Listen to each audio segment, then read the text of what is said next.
इलाहा इल्लल्लाह, नहीं है कोई खुदा सिवा अल्लाह के। और कुरान में अल्लाह क्या बोल रहा, इय्याका नाबुदु इय्याका नस्तईन, तुम मेरी इबादत करो मुझे मानो। मुझे कहां से मिल रहा? आर्टिकल 25 से मिल रहा है। मुझे कहां से मिल रहा है? Liberty of thought, expression, belief, faith and worship से मिल रहा है। मैडम, मैं एक मुसलमान हूं, मैं इस्लाम को मानने वाला बावकार इंसान हूं, और मेरे मजहब की बुनियादी तालीम तौहीद है। और हमारे प्रॉफेट मोहम्मद सल्लल्लाहु अलैहि वसल्लम जब मदीने को गए तो उन्होंने उस वतन के लिए दुआ की, कहा कि अल्लाह मदीने की मोहब्बत हमारे दिलों में और इजाफा कर दे, मक्के से ज्यादा कर दे। तो ये इस्लाम, मुसलमान होना, हमारे ईमान में मुल्क की मोहब्बत बीच में नहीं आती, और मुल्क से मोहब्बत है और रहेगी हमेशा। मुझे वतन से बेइंतहा मोहब्बत है मैडम, और इंशाल्लाह हमेशा रहेगी। मगर बावजूद इसके कि मेरी मस्जिद, मेरी इबादत गाह, मेरे कपड़े, मेरे कारोबार पर हमले होते, मगर मैं फिर भी कहता हूं कि वतन मेरा हर वतन को हम छोड़कर नहीं जाएंगे। मगर हुब्बुल वतनी का क्या मुतालबा है? हुब्बुल वतनी ये कहता है कि वतन से मोहब्बत है तो जुल्म को खत्म करो, गरीबी को खत्म करो, बेरोजगारी को खत्म करो, जबर का खात्मा करो, अमन का गहवारा बनाओ, पाकिस्तान की दहशतगर्दी को खत्म करो, एक्सप्लॉयटेशन को रोको, शरारत को रोको, मुल्क के खिलाफ की जाने वाली साजिश खत्म करो। मैडम, भारत एक चमन है जहां पर हर फूल को खिलना चाहिए, और अगर कोई इस फूल के अगर पूरे फूल खिलेंगे तो उसकी खुशबू से ये वतन मौतर होगा। मगर अगर इस चमन का माली ये कहेगा कि एक ही फूल खिलेगा, तो मैं जिम्मेदारी के साथ कह रहा हूं, अगर एक ही फूल खिलेगा तो वो सहरा बन जाएगा, और माली माली नहीं रहेगा, वो जल्लाद कहलाएगा। वफादारी का सर्टिफिकेट हमसे मत लीजिए मैडम। बहुत बहुत शुक्रिया आपका कि आपने एक अहम मौजू पर मुझे बोलने का मौका इनायत फरमाया। और बड़े अफसोस की बात है कि बड़ी धूमधाम से हुकूमत की तरफ से इस बात को रखा गया, मगर 30 से ज़्यादा MP यहाँ पर मौजूद नहीं है। मैडम, पहले तो मैं वज़ीर आज़म की इस बात की मजम्मत करता हूँ और उनको बताना चाहूँगा कि जिना के बारे में उन्होंने जो कहा था, हम तो जिना के सख्त मुखालिफ है, इसलिए भारत को अपना वतन माने। मगर 42 में आपके प्यारे वीर और जिना की पार्टी ने नॉर्थ वेस्ट फ्रंटियर, सिंध और बंगाल में मिलकर हुकूमत चलाई, और उस हुकूमत ने 1.5 लाख हिंदू और मुसलमानों को अंग्रेजों की फौज में शामिल कराया ताकि वो लड़े। तो किसी शायर ने अच्छा कहा था वजीर आजम के बारे में कि फरेब देकर जमाने को पारसा ना बनिए, इन्हें कहो कि वो बंदा बने खुदा ना बने, अमीर शहर यही चाहता या हजरत कि हमारी चीख गले में रहे सदा ना बने। दूसरी बात मैडम, हमारे वजीर दिफा जनाब राजनाथ सिंह साहब ने बड़ा ही अजीब व गरीब और तकलीफ दे बात कही उम्मुल मोमिनीन के बारे में और उम्मुल किताब के बारे में। उम्मुल मोमिनीन उनको कहते हैं जो हमारे प्रॉफेट मोहम्मद सल्लल्लाहु अलैहि वसल्लम की वाइफ हैं। वो हम तमाम मुसलमानों की माँ, हम उनको तस्वुर करते हैं, मगर हम उनकी इबादत नहीं करते। हम अपनी माँ की इबादत नहीं करते। उम्मुल किताब कुरान है, हम कुरान की इबादत नहीं करते। कुरान अल्लाह का भिजावा कलाम है। तो उसके बारे में भी शायर ने अच्छा कहा कि खबर नहीं जिन्हें अपने दीन व मजहब की, हमें वो दीन का मतलब सिखाने निकले हैं। अहम बात यह है कि मैडम, हमारे मुल्क का आइन क्या इस लफ्ज से आगाज होता है, वी द पीपल। इसका आगाज भारत माता के नाम से नहीं होता है। हमारे संविधान का जो प्रियम्बल है वो क्या कहता है? Liberty of thought, expression, belief, faith and worship. अगर दस्तूर का ये पहला सफा ये बात करता है तो फिर कैसे किसी शहरी को किसी खुदा, देवी, देवता की इबादत करने पर या सजदा करने पर मजबूर किया जा सकता है? आप ही की पार्टी से आज की जो बातें हुई इसी कब हो रही हैं। हमारे कॉन्स्टिट्यूंट असेंबली में मैडम एक मोहतरमा थी रोहिणी कुमार चौधरी ने एक तजवीज़ दी थी कि प्रियम्बल में किसी देवी के नाम से शुरू हो। उन्होंने खास तौर से वंदे मातरम का जिक्र किया, मगर उसको कबूल नहीं किया गया। फिर KV कामत साहब ने एक तजवीज़ दी कि इट्स सिटीजन्स को बदलकर हर सिटीजन्स किया जाए और खुदा के नाम से शुरू किया जाए, वो तरमीम को मुस्तरद कर दिया गया। हमारे संविधान का उसूल यह है कि भारत क्या है, उसकी अवाम है, अवामी कानून की मुसन्निफ है, अवाम मर्जी से सबसे बालातर है, अवामी हाकिम है। मुल्क किसी खुदा, देवी, देवता, मजहबी इलामत के नाम से नहीं चलता, ना मुल्क किसी एक मजहब की मिल्कियत है।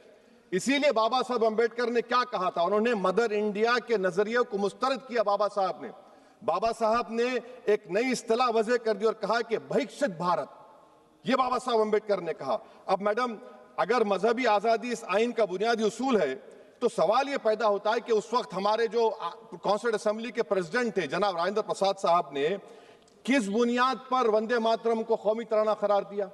ना तो कोई सेक्यूलर रेजोल्यूशन है इसके बारे में।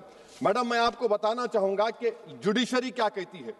बीजू इमैनुअल केस है 1986 का, जिसमें जिहोवा विटनेस ने कहा कि मैं नेशनल एंथम के वक्त खड़े रहूंगी, पढ़ूंगी नहीं। सुप्रीम कोर्ट ने कहा कि उसने कोई गुनाह नहीं किया। वहीं एक 2017 का केस है अश्विनी उपाध्याय का केस सुप्रीम कोर्ट का, उन्हें कहा गाइडलाइंस दिए जाएं वंदे मातरम पर, सुप्रीम कोर्ट ने नहीं कह दिया। फिर आप आ जाइए madam, prevention of insult act national 1971, इसमें नेशनल सॉन्ग नहीं है, सिर्फ नेशनल एम्बलम और आपका नेशनल एंथम है। फिर आप आ जाइए 40th अमेंडमेंट आर्टिकल 51A 76 में पास हुआ, उसमें भी इसका कोई जिक्र नहीं है। मैडम मैं आपके सामने बताना चाहूंगा कि हमारा भारत एक इसका मजमुआ क्या है, इसमें हिंदू है, मुसलमान है, सिख है, ईसाई है, जैन है, एथिस्ट है, मेहनतकश है, किसान, गरीब, मजलूम और दलित है।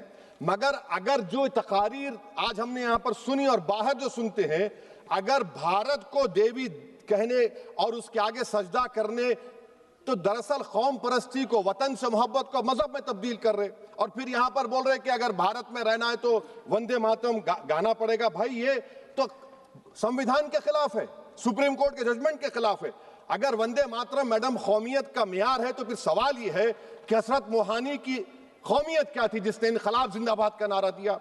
अगर यूसुफ मेहरली ने quit India Simon go back का नारा दिया तो उसकी कौमियत क्या थी? अगर हैदराबाद से मौलवी अलाउद्दीन जो मक्का मस्जिद का पहला मुजरिम है काला पानी में, और तुरेबाज खान जो मारकर लाश को लटका दिया गया था हैदराबाद में 8 दिन तक, उसकी कौमियत क्या थी? अगर इनायतुल्लाह काफी जो जिहाद का फतवा अंग्रेजों के खिलाफ दिया मुरादाबाद में, जब उनको 2 दिन में फांसी की सजा दी गई, और जब फांसी की सजा के ओर जा रहे हैं तो इनायतुल्लाह मौलाना काफी की जबान पर क्या था? वो रसूलुल्लाह हमारे प्रॉफिट की नात पढ़ रहे थे। क्या पढ़ रहे थे? कोई गुल बाकी रहेगा ना चमन रह जाएगा, पर रसूलुल्लाह का दीन हसन रह जाएगा। तो उनकी कौमियत क्या थी? माल्टा की जेल में महमूदुल हसन, हुसैन अहमद मदनी 6 महीने माल्टा की जेल की ग्राउंड में पड़े रहे, उनकी कौमियत क्या थी? अल्लामा फजल खैराबादी का वो सेल काला पानी का पुकार कर से पूछ रहा है, जो वहीं पर मर गए, खबर वहां पर है, बताओ मेरी कौमियत क्या थी?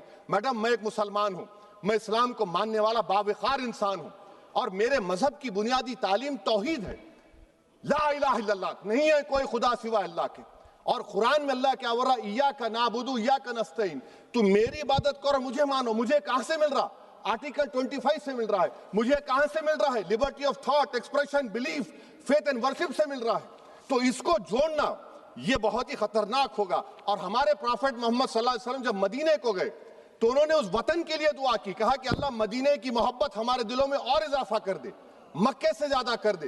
तो ये इस्लाम, मुसलमान होना, हमारे ईमान में मुल्क की मोहब्बत बीच में नहीं आती, और मुल्क से मोहब्बत है और रहेगी हमेशा, क्योंकि ये अजीम कुर्बानियां यहां पर शामिल है जिन्होंने जंग आजादी में हिस्सा नहीं लिया।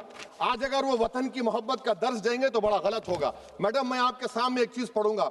1937 रविंद्रनाथ टैगोर ने लेटर लिखा सुभाष चंद्र बोस को, मैं सिर्फ किसी ने नहीं पढ़ा ये। क्या कहा टैगोर साहब ने? But parliament is a place of union for all religious groups and there the song cannot be appropriate.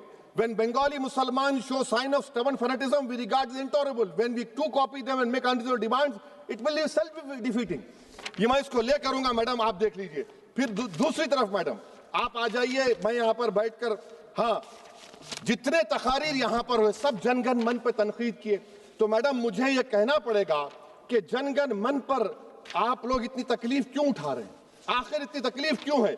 तो मैं जब जाकर देखा तो मुझे 28 दिसंबर का ऑर्गेनाइजर मैगजीन का आर्टिकल मिला, जिसमें ऑर्गेनाइजर लिखता है कि what is the moral sanction behind government choice of Janagana Mana, except that it can be made an item of entertainment at the sumptuous parties thrown by government officials.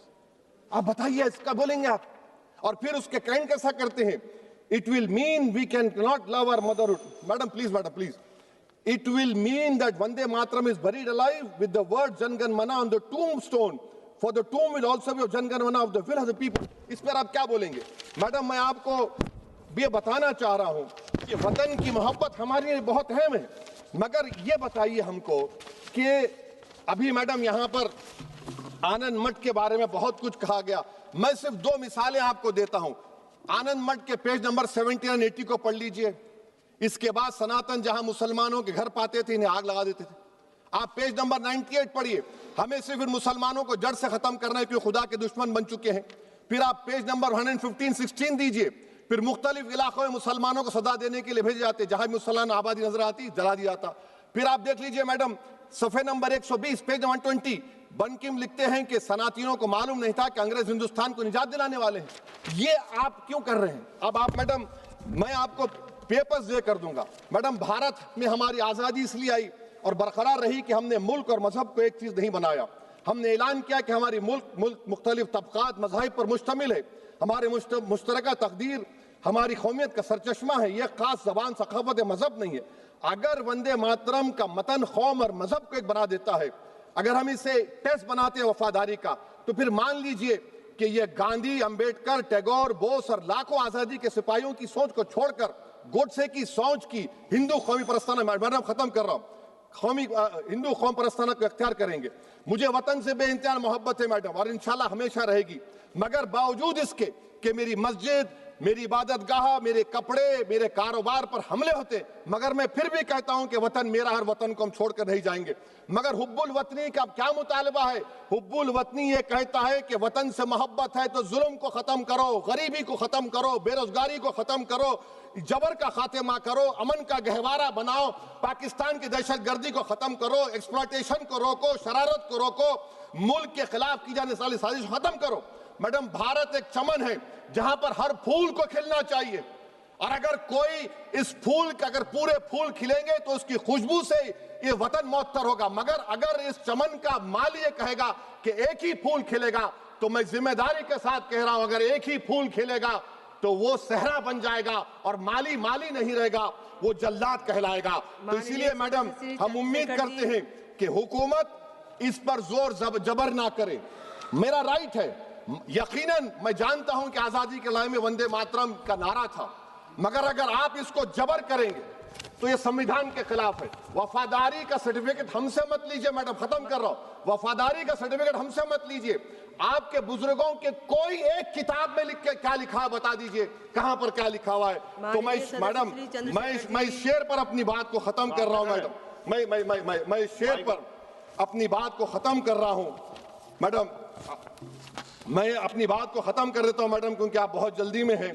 कि भारत जिंदाबाद, हिंदू मुसलमान जिंदाबाद, दलित जिंदाबाद, ईसाई जिंदाबाद, आदिवासी जिंदाबाद, जो किसी खुदा को नहीं मानते वो भी जिंदाबाद, और मैडम सब पिछड़ा सब आ गया इसमें। तो हम उम्मीद करते कि इस रूह को आप समझेंगे, अगर आप सिर्फ अपनी आइडियोलॉजी को लेकर चलेंगे। और आखिर में मैडम, जनाब बंकिम चंद्रा साहब के बारे में मैं आपके सामने डॉक्यूमेंट लेकर रहा हूं कि उन्होंने बीए का एग्जाम पास नहीं किया था, 7 मार्क्स से फेल हो गए थे, ये भी रख रहा हूं।